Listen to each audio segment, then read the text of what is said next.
Hello everyone, welcome back to the lecture series from PN Institute. My name is Rutika, I am your biology mentor. In last video lecture, we all are discuss about research regarding to the genetic material. We also done experiment related to all genetic research material. First we discuss about the transforming principle of Griffith. Second we also discuss the biochemical nature of Griffith experiments और last हमने discuss कर लिया था Hershey और Chase experiment. Now we are move on our next topic that is RNA world. Okay, हम RNA के बारे में देखिए. Then RNA is a genetic material. Okay, if we say that all the virus, some of the virus has a genetic material as a RNA, but RNA was the first genetic material. जब हमारी evolution हुई उस time पे first जो genetic material form हुआ था वो कौन सा हुआ था? आरएनए हुआ था. जैसे हम वो कैप्सूल के बारे में पढ़ते हैं इवोल्यूशन के अंदर हम देखते हैं कैप्सूल फॉर्मेशन. तो ऐसा माना जाता है कि first A cellular cell form हुआ था.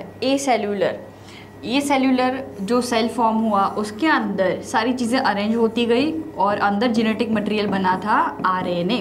ओके, और ये आरएनए हमने लास्ट टाइम उसकी प्रॉपर्टीज़ भी पढ़ी थी. तो आरएनए की जो प्रॉपर्टीज़ में हम देखें तो उतना स्टेबल नहीं है. ओके, तो धीरे धीरे के करके इवोल्यूशन होता गया और आरएनए में से फिर वापस क्या फॉर्म हुआ है? डीएनए. ओके, आरएनए की स्टेबिलिटी नहीं होने के कुछ रीजंस होते थे जो लास्ट हमने पढ़ लिए थे. ओके, हम बात करें RNA as a genetic material भी कंसिडर किया जा सकता और सेकेंड एज अ कैटलिस्ट भी हम कंसिडर करते हैं उसको. ये कैटलिस्ट कहाँ पे यूज़ होता है? जैसे मैं बोलूँ कि आरएनए जब हम ये ट्रांसलेशन प्रोसेस करवाते हैं, प्रोटीन सिंथेसिस की प्रोसेस, उस टाइम पे ये RNA act as a catalyst. Okay, ये कैटलिस्ट को हम बुलाते हैं राइबोजाइम. ओके, और राइबोजाइम में मेनली आरआरएनए होता है. और बैक्टीरियल सेल में हम देखें, in bacterial cell the 23S rRNA is act as a ribozyme. Okay, और ये वन टाइप ऑफ क्या है? कैटलिस्ट, जो कहाँ पे हेल्प कर रहा है? ट्रांसलेशन प्रोसेस में. नेक्स्ट हम पढ़े आगे कि RNA is essential of the life processes like metabolisms, translation and splicings. It evolved around the RNAs. DNA evolved from the RNA for the stability. Okay, as we compare the DNA structure and RNA structure, तो उसमें ज़्यादा stable structure किसका है? DNA है. तभी RNA में से क्या फॉर्म हो चुका है? DNA फॉर्म हुआ है. Okay, now here you can see some structure of RNA. Like this is the mRNA. mRNA का फुल फॉर्म है मैसेंजर आरएनए. ओके, आप ये देख रहे हो पूरा mRNA है और यहाँ पे न्यूक्लियोटाइड्स होते हैं. डीएनए और आरएनए में मेन एक डिफरेंस क्या था? जैसे मैं यहाँ पे एडेनिल लूँ तो थायमिन की जगह क्या आता है? यहाँ पे यूरेसिल, ग्वानिन, साइटोसिन, सो ये कोई भी हो सकते हैं. ओके, चलो सेकेंड आरएनए है राइबोसोमल आरएनए.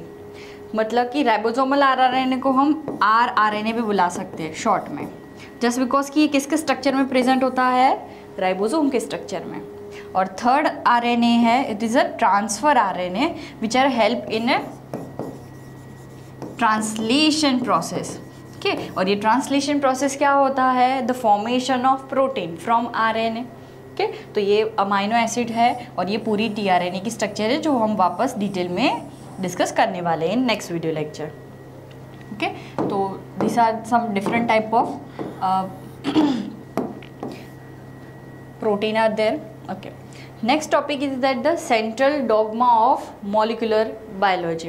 ओके, ये सेंट्रल डॉगमा ऑफ लाइफ है क्या? जैसे अभी यहाँ पे डायग्राम में कुछ देख रहे हो कि डीएनए है ये पूरा, और डीएनए में से फिर क्या फॉर्म हो रहा है? आरएनए बन रहा है, और आरएनए में से फिर क्या फॉर्म हो रहा है? प्रोटीन. तो ये होगा central dogma of life. Okay, ये सेंट्रल डॉगमा ऑफ लाइफ किसने दिया है? The propose by the Francis Crick. Okay, ये क्रिक साइंटिस्ट थे.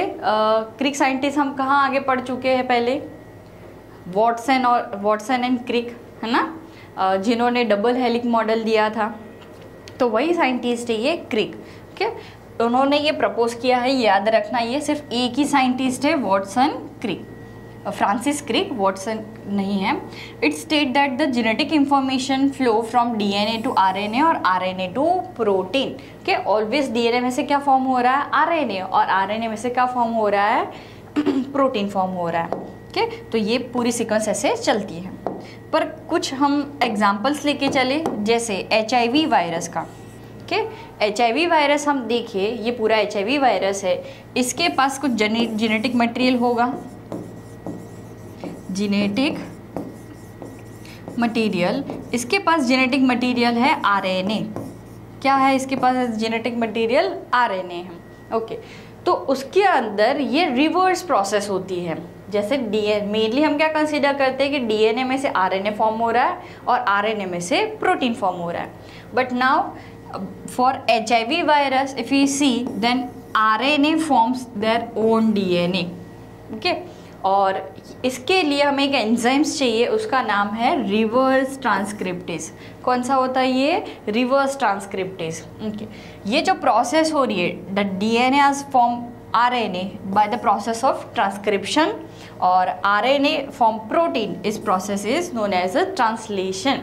ओके, तो this is the central dogma of life. सिर्फ ये वाली रिएक्शन रिवर्स हो सकती है with the help of reverse transcriptase enzymes, और सिर्फ ये कई वायरस में ही देखने को मिलता है हमें। ओके, तो ये एक छोटा सा ही टॉपिक था जो सेंट्रल डॉगमा ऑफ लाइफ के बारे में हमने पढ़ा।